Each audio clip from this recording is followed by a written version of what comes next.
The Division of Legal Services and Compliance provides legal services to professional boards and the department regarding the investigation and discipline of licensed credential holders for violations of professional regulations. The division is also responsible for the complaint intake process, reviewing monitoring orders, and a confidential program for impaired professionals. In addition, the division conducts business compliance inspections and financial audits. Mary Richards is the division administrator for the Division of Legal Services and Compliance, and she will be providing a high-level overview of DLSC and the various issues the board members should know. Gretchen Morzinski is a lead attorney in the Division of Legal Services and Compliance, where she prosecutes cases on behalf of the health boards and the department. Gretchen also assists with special projects and trainings for new staff. Gretchen will be providing training and information on the role of this for a screening panel member. Good afternoon, everyone. My name is Mary Richards. I'm the Division Administrator for the Division of Legal Services and Compliance. DLC is the division that works with boards to enforce credential holder compliance with state rules and codes and professional regulations. I'm very glad that we are having this opportunity to meet with you today so that we can discuss the relationship and what goes into how DLSC works with board members. For purposes of today's training, I'm going to go through an overview of the DLSC program. We're going to talk about who the DLSC staff members are, and then we're going to talk about how we work together with you as board members in your various roles. We'll discuss the various roles that your board may have for you, and then we will talk about the disciplinary process, the various steps and key points. And then finally, we'll also wrap up with disciplinary and non-disciplinary options. And after I've completed my presentation, I will turn it over to Gretchen Morzinski, who will talk about complaint training and case review. We will then have a short break, and then Leslie McKinney from our health team will be taking us through working disciplinary cases from case assignment to formal board agenda. And then we will wrap up today's presentation with Adam Wagner from our monitoring and PAP unit. And Adam will then give us some of the details about the Wisconsin Professional Assistance Procedure. So let's get started by talking about the DLSC people, who we are, what are staff people that you'll be working with. DLSC is comprised of three main groups. We have our intake group, our intake unit, and this is where cases come into our unit, into our division, and our intake people administer this intake process and the screening process. And this sounds like a very straightforward kind of function. However, it is quite complicated and does deal with a tremendous amount of volume. Part of what intake does in their initial triage role is to determine, is this a case, is this a complaint that actually involves DSPS authority or jurisdiction, or is this something that involves another state agency such as DHS, DWD, those kind of things. So we get past the jurisdictional issue, and now we look at some of the numbers that they deal with. Intake deals with takes in approximately 3,000 complaints. And again, what I said about those other agencies or those complaints that belong to others, those complaints do not get tracked in. So intake is juggling at any given time over the course of a year, more than 3,000 complaints, but we take into our software system 3,000 complaints so that we can begin tracking and moving those cases through the disciplinary process. The next unit that we deal with is our enforcement unit. And these are the attorneys, the paralegals, and the investigators, and they investigate, prosecute, and enforce credential holder compliance with state laws and professional codes. Our investigators also perform inspections with regard to pharmacies, drug distributors, drug manufacturers, funeral establishments, and barber and cosmetology schools and establishments. And then finally, we have our monitoring and PAP unit. And our monitoring unit monitors compliance with orders and administers the confidential program for impaired professionals. You will also may have direct or indirect involvement with our records custodian. She processes the orders and deals with open records requests that you may receive or be involved with on some level. And additionally, we have our advanced program and policy analyst who deals with the data and the metrics and the various reports that are required with administering DLSC. So we've talked about the people you'll be dealing with. Now let's turn to talking about your board member roles. Within the disciplinary actions, individual board members may have two primary big picture roles. We have first the judicial role of the final decision maker, and that deals with whether or not the case should be opened, and if so, what is the appropriate discipline. We also then have the consultant role of the case advisor, who in this role, you would be called upon to draw upon your professional expertise and assist with case analysis. And in addition to determining whether or not the misconduct does rise to the appropriate level for discipline, as well as what that appropriate resolution should be. Examples of this may also include where the case advisor will identify additional materials that could be obtained during the course of an investigation. And another example might be to clarify what the professional standards are if it's not clear from the statutes and the codes. And then additionally, board members may be called upon to wear different hats throughout their service on the board. Some of those additional roles will depend on your particular board and its own needs. There's a credentialing liaison, which Nico and Sarah talked about in the earlier presentation. There may be a subject matter expert that's required for a particular area. There will be a monitoring PAP liaison. Adam Wagner will address that at the end of DLSC's portion. There might be an inspection liaison, screening panel members, website liaison, legislative liaison, board education liaison, board practice liaisons, and the newsletter liaison, as well as a travel and authorization liaison. We've talked about now the people and the purpose of what we do, and now we're going to talk about what is at the cornerstone. What is the purpose of this? Whether you want to call it the primary directive or you want to call it our North Star, whatever it is, but the primary objective of the disciplinary process is protection of the public. In addition to protection of the public, we also have deterrence, deterring the conduct. We want to deter the conduct not only of the individual that is the respondent in the particular case that we're addressing, but we also want to deter conduct of other credential holders. And then finally, when possible and where possible, we want to be able to rehabilitate the credential holder.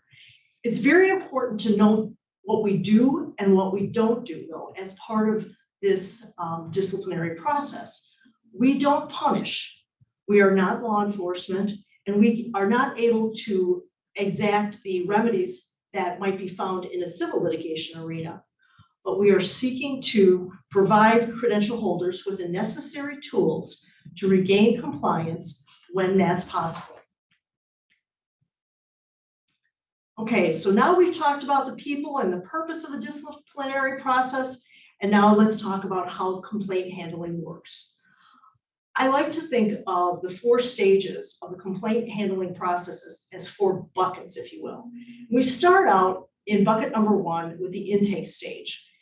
And this is where our intake unit receives the complaints and they assign a case number, it's tracked into our software, and then responses may be requested and obtained.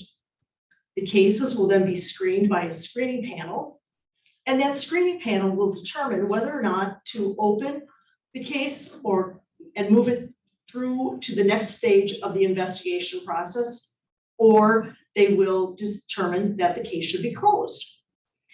If the case is opened, we move to bucket number 2. And we go into, at that point, the case will be opened and it'll be signed to a prosecution team consisting of an attorney, a paralegal, and an investigator. And that team will work together to put together an investigation plan. The case advisor will be consulted on issues that require professional expertise, and then the investigation results will be discussed with the case advisor, who will make a final recommendation as to, at this stage, whether we are closing or proceeding to the next stage for legal action.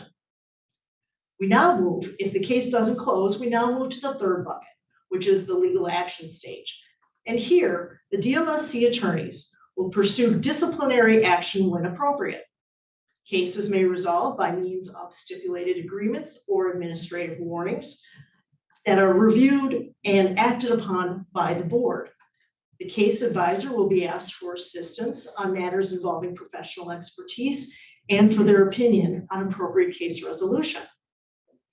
And if the case doesn't close at that point, and the parties, and an AW is not issued, or parties don't come to a stipulated resolution, then we will have to move, DLSC will have to move forward with filing a complaint in a formal administrative proceeding. I'd like to say, if you can't stipulate, we litigate. So that's the hearing stage. And at that point in the hearing stage, an ALJ will conduct a hearing. The ALJ issues a proposed decision, which will be reviewed by the board. If a violation is found, discipline may be imposed. And disciplinary orders may include reprimand, limitation, suspension, or revocation. And now we've talked about people, purpose, process, and now let's talk about possible outcomes. Basically, 2 different categories. The first one is non-disciplinary, where the case may close for various reasons and at various times along the process. There's also the option of a remedial education order, where this doesn't necessarily involve a specific finding of a violation, but education may be ordered to address the opportunity that was presented by the initial filing of the complaint in the first place. And then we also have the administrative warning process. This does require a finding of a minor violation, and it can be used in the first time offense situation, depending on the particular facts and circumstances and egregiousness of the complaint that was filed. Notably, with administrative warnings, the fact of an issuance of an AW is public, but the contents are confidential. And now turning to the second portion, which is discipline options. I'm just going to cover these in short order because Leslie McKinney is going to go through these in greater explanation and detail. But those disciplinary options include reprimand, limitations on credentials, suspension, revocation or voluntary surrender, or if the board that you are participating with allows it, there may also be forfeiture or citation ability. And then finally, costs of the proceedings may also be assessed. And I would also note that with discipline is determined on a case-by-case basis based on the particular facts and circumstances that are present. I also want to address summary suspension. Summary suspension is a special tool that is used in rare, limited cases. Think of it as extraordinary relief for extraordinary circumstances. The summary suspension tool allows for the suspension of a credential or can involve other limitations on the credential without a stipulated agreement and before a full final hearing. Summary suspensions are used in those situations where the facts establish probable cause to believe that the credential holder has engaged in or is likely to engage in conduct that threatens public safety, health, or welfare, or it imperatively requires emergency suspension of the respondent's credentials. And typically, if in situations where parties may be able to reach a resolution for an interim order, which can operate the same as the summary suspension or the limitations that would otherwise be imposed. Examples that come to recent mind include we were given notice of a practicing pediatrician that was arrested for sexual misconduct that involved minors. And then there was also an issue where a pharmacist intentionally spoiled COVID vaccines at the height of the pandemic. And those were situations that warranted immediate action. But if the suspension or other limitations are not stipulated to, and the board has to use the summary suspension avenue, a specific time-sensitive procedural complaint and hearing process will follow. And then the third step, or the final phase of all of this, if an order is issued, would be the monitoring phase, which is the process of monitoring for compliance with board orders and facilitating successful completion of requirements. And if it's applicable, this is the final phase of the disciplinary process. And it's also noteworthy that board regulatory authority varies. Boards vary as to their potential discipline and what constitutes compliance, and then orders themselves can vary. And then the final topic I wanted to hit on with this particular, under this particular topic, is our PAP program. It's a separate program that encourages individuals to seek help for their impairment in a non-disciplinary environment. And we're going to hear from Adam Wagner, who will give us an excellent presentation on this particular option. I also, now that we've talked about people, the people involved in all of this, the purpose, the process, I'd like to share some topics that I think are very important for board members to be aware of and keep in mind. Again, first is protecting the public. It's our #1 priority. Second, conflicts of interest. These can include, and Sarah Norberg had also mentioned this, but conflicts of interest can include any personal relationship or any financial interest. It is important that one is aware of the appearance of a potential conflict. Again, this isn't a cookie cutter situation. The facts and particular circumstances need to be evaluated on a case-by-case basis. But again, it's imperative to avoid even the appearance of a potential conflict. The third item is the standard for discipline. And the standard for discipline that DLSC employs is whether or not the credential holder conduct fell below minimal competency. The standard is not personal standards that might be maintained by a board member. It's not best practices or professional excellence. The requirement for us to discipline is minimal competency. Fourth, communication and response expectations. The case advisor should let the DLSC team know when or should provide the DLSC team with a response within 10 business days of receiving case materials. Please let us know if there's going to be a delay. Someone might be out of town, someone might be dealing with an illness. Please let us know if there is going to be any problem with meeting the deadlines, so that that work could either be reassigned or that the work that our investigators will spend following up with you might be repurposed for other investigation if they know, oh, that person's on vacation, I'll follow up with them in an extra week. The next item I wanted to address is confidentiality and informal consults with others. A case advisor has a duty to maintain confidentiality. Pending cases cannot be discussed with other board members, colleagues, or friends. If an issue arises that's outside the case advisor's specialty or area of expertise, the advisor may consult with a colleague in that particular field or specialty in order to form an opinion on the violation and appropriate discipline. However, there are two exceptions: consultations or two prohibitions. Consultations may not be with another board member. And then second, identifying information specific to the case or the individual may also not be disclosed.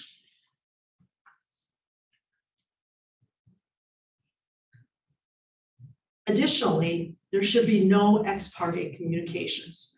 Board members should not communicate with individuals involving a pending case This includes complainants, respondents, witnesses.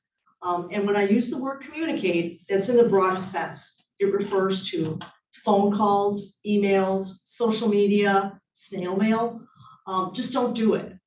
Talk, if you do receive such a communication, indicate that you cannot take the communication, or if it's received and you don't have someone on the phone, it's an email, contact the assigned attorney. And if you don't know who the assigned attorney is, contact the division administrator, contact an attorney supervisor, and we will take care of addressing that issue. But it's important that we preserve objectivity and we don't get into a situation where off the record conversations are occurring. We don't want to make any board member or board or member of DLSC either a media story or a witness. And next, with regard to the nature or the extent of the investigations we conduct, our standard is we conduct a reasonable investigation. The case advisor may request additional information to assist the case advisor in determining whether or not there has been a violation of the applicable statutes or rules, but fishing expeditions are strictly verboten. Searching for additional violations based on mere suspicion, conjecture, gut, that kind of thing, that is not allowed. Disposal of materials. All materials received during the course of the case investigation and disposition are confidential, and they should be kept in a secure location and not shared with others, so that when you are done with the materials, please have them destroyed. And if you are not able to destroy the materials, please bring them to DLSC and we will have them disposed of. I would also want to mention the additional resources under number 9 on the slide. I want to give a shout out to DPD. Brenda Taylor mentioned it during her presentation as well. DSPS has a very robust public website, and there is a lot of information that you can find on that website. So if you have questions, in reference materials, those kind of things, please feel free to utilize that website. But also please feel free to reach out to us. We are here to work with you. We greatly appreciate your service and would be happy to help in any way we possibly can so that we can handle the disciplinary matters in the most efficient and effective way. And with that, that completes my presentation, and I'm going to turn it over to my esteemed colleague, Gretchen Morzinski. Gretchen is a lead attorney who prosecutes cases on behalf of our health team in the department. And Gretchen started with DSPS in 2013 and has served in the roles of board counsel, attorney supervisor, and lead attorney. And prior to coming to DSPS, she was in private practice and was an ALJ with DWD for 15 years. She works on special projects and training. And I would like to turn it over to Gretchen, who will now provide information and training on case screening and the case review process. So take it away, Gretchen. Thanks, Mary.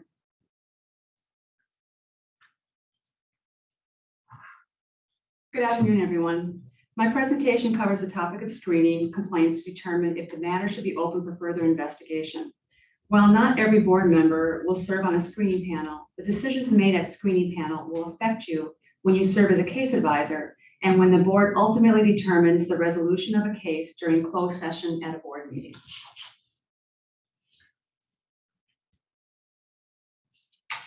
The purpose of the screening panel is to review complaints and determine if the case should be open for further investigation.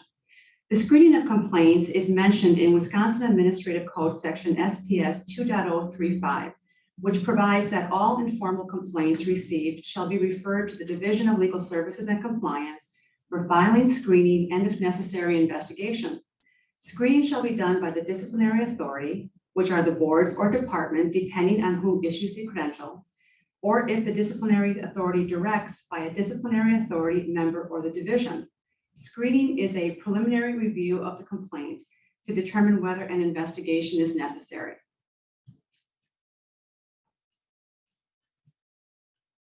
Screening panel expectations and procedure. Screening panel members are selected during the first or second board meeting of a new year. Should you agree to serve on your board screening panel, you will be scheduled to attend screening panels as frequent as once per month.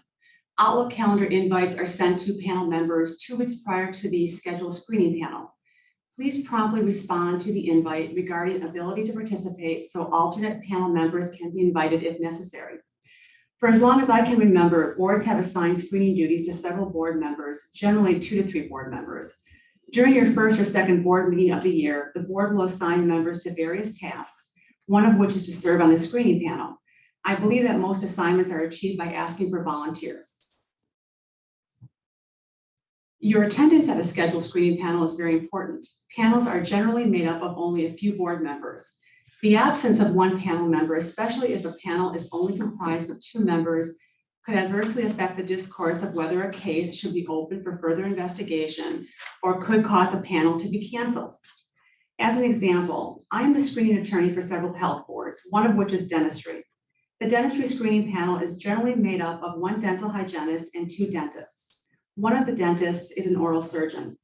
If we receive a complaint that involves an oral surgeon, the discussion of whether that matter should be open for further investigation is more robust and thorough if the oral surgeon panel member is in attendance for the screening panel. Another example would be screening panel that is made up of 1 public member and 1 professional member. If only the public member appears for the screening panel, that public member may be ill-equipped to determine if a matter should be open for further investigation, given their lack of expertise on the subject matter. Screening panels are generally conducted by phone, but may involve occasional in-person panels. Currently, we use teleconference phone numbers, which connect all participants to the screening panel. There is no special access code to enter. Simply dial the teleconference number provided. And screening panel meetings are preceded with formal notice similar to board meetings. However, the screening panel convenes to close session to conduct the screening, and as such, members of the public are not admitted.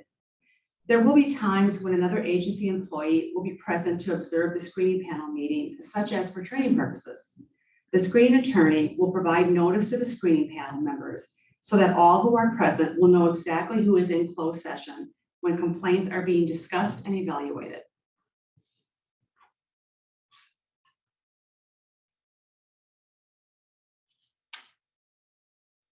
Approximately 2 weeks prior to the screening panel meeting, panel members will receive case materials to review, and these materials will be uploaded to your board member SharePoint folders. It is important that panel members review the materials in full prior to the meeting so that at the meeting, panel members are prepared to discuss the merits of a case. Case materials generally include the complaint, the credential holder's response, and supporting documentation such as medical records, contracts, correspondence between the complainant and the credential holder, etc. Case files will be uploaded again to the board member SharePoint folder. Please try and review the case materials soon after you receive them. Sometimes you will find that you cannot open a document or that the document is unreadable. If you review the materials early and find issues, you should then contact the staff member who sent you the materials via email and let them know of the problem, which they can then remedy prior to the screening panel meeting. A complaint could come from a variety of sources: a patient, a customer, colleague, news article, board member, the department, and/or a referral from an existing case. It is not unusual to receive anonymous complaints. The screening panel reviews an anonymous complaint as they would any other complaint. The response is also sought from the credential holder. If the information obtained warrants opening the matter for further investigation, then the screening panel will do so regardless of whether the complainant is identified. Most complaints are assigned a case number upon receipt. An example would be DLSC case number 21NUR234, which would be a Board of Nursing complaint. However, the assignment of a case number does not necessarily mean that the case will be open for further investigation. We assign case numbers for identification and tracking purposes. At the beginning of the screening panel meeting, the screening attorney will introduce the meeting and move the meeting into closed session. The screening attorney is a DLSC prosecutor who is assigned to conduct screening panels for various boards. And once in closed session, review of the cases will begin. When the cases have been reviewed and voted on regarding whether to open or close them, we reconvene back into open session to take a final vote. Cases should be open for further investigation if the allegations warrant disciplinary action or further investigation is necessary to adequately evaluate the allegations. If the panel is in doubt as to whether the allegations are true, or if true qualify as a violation, the panel should err on the side of opening the case for further investigation. Wisconsin Administrative Code SPS 2.035 also provides guidance when considering whether or not to open a matter for further investigation, such as whether the person complained against is licensed, whether the violation alleged is a fee dispute, whether the matter alleged is trivial, and whether the matter alleged is a violation of a statute, rule, or standard of practice. Regarding fee disputes, various boards have code provisions defining misconduct to include fraudulent billing. Not all fee disputes involve fraudulent billing. As such, various boards will decline to open a matter for investigation if the allegations are a simple fee dispute that does not allege fraud. The screening attorney assigned to the panel provides the panel with legal interpretation and advice, examples of precedent, and facilitates the running of the panel along to completion. The screening attorney provides legal advice and interpretation. A screening panel member may have a legal opinion, but ultimately reliance should be on the division's screening attorney. The screening panel may open a case for further investigation, table review of a case or complaint in order to seek additional information, or close a case without further investigation. If a case is closed, a closeout letter is provided to the parties advising that the screening panel declined to open the case for further investigation, the reason for the decision, and may also include a statement reminding the credential holder of the laws governing or potentially implicated by his or her particular activity. Panel members' comments are not included. Closeout letters are objective and do not require the credential holder to do anything. Closeout letters do not include warnings to the credential holder. As such, the inclusion of a legal citation in the closeout letter is simply a reminder to the credential holder of the applicable law. The screening panel may decide to close a case for lack of jurisdiction, no violation, and most commonly used, a screening decision. A case should very rarely be closed for insufficient evidence, since such circumstances generally warrant opening the case to try and obtain additional evidence. As an example, we may receive a complaint against a real estate salesperson alleging that the salesperson made verbal representations to a buyer about a property that turned out to be false. The real estate salesperson provides a response and denies making the statements.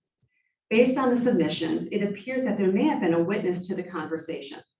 While the panel may look at this as a he said, she said situation and contemplate closing for insufficient evidence, the proper course of action would be to open this matter and obtain a statement for any witness to the conversation. If the case is open for further investigation, a board member will be assigned to the case as a case advisor, along with the prosecuting attorney, investigator, and paralegal. A case advisor is chosen based upon their area of expertise, current caseload, and general rotation.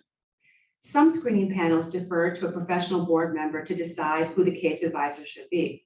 Some panels prefer to use a rotation, which then falls to the screening attorney to ensure that cases are assigned via rotation and divided among board members uniformly.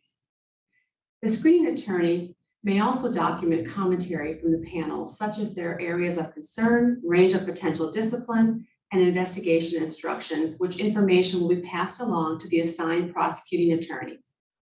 As an example, the medical examining board screening panel may comment that they want the case advisor to review the medical records of a particular patient, or that they would like to see the discipline mirror what another state has provided. Such comments would be included in the screening sheet completed by the screening attorney.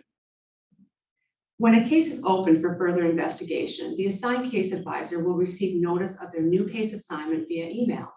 The email will include the case number, names of the complainant and credential holder, and a brief description of the complaint. Should the case advisor determine that they have a conflict of interest, they should immediately respond to the email and advise of their conflict so that another case advisor can be assigned. Screening panel odds and ends. Screening panel members should not discuss screening panel topics, including case materials, with other panel members outside the screening panel. If a panel member has a question or concern about an upcoming screening panel or case materials, that member should contact the screening attorney. There are occasions when a screening panel member cannot attend a screening panel, but was still able to review all case materials. That panel member may have thoughts or comments on a particular complaint, and their initial inclination may be to email panel members. Instead of contacting panel members, any comments or concerns involving the screening panel should only be addressed to the screening attorney, who can then decide how to address those comments or concerns. Panel members are able to access case materials in their SharePoint folders. As mentioned earlier, if you have trouble accessing your documents in SharePoint, contact the staff member who sent you the email with the SharePoint attachment, or contact the screening attorney for assistance prior to the screening panel meeting. Screening panels have different personalities. Some panels prefer that a board member lead the case review. Other panels prefer that the screening attorney introduce the cases and provide a brief overview before panel discussion occurs. Depending on the number of complaints received, extra screening panels may be scheduled to handle the influx. For our public members, we do defer to the screening panel professional members about assigning cases if we can. And in my experience, the public members will handle cases that do not involve a standard of care issue. It may be a pure legal issue. It might be an issue that pertains to if we had a he said, she said case that does not involve standard of care. And once we interview any witnesses to that case, the screening panel may have given advice during the screening panel meeting, and the public member can then take that advice and handle the case. But it would not be a quality of care or standard of care issue. Typically Cs or OWIs, those kind of. Continuing education, correct.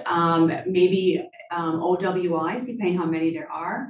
Also depending if that OWI or any substance abuse affected their work, then the public member probably wouldn't take such a case like that. We also have situations where if we initially assign a public member and the investigation turns up a quality of care issue, we may then reassign that case to a professional board member. Well, thank you for your presentation today. Thank you, everyone.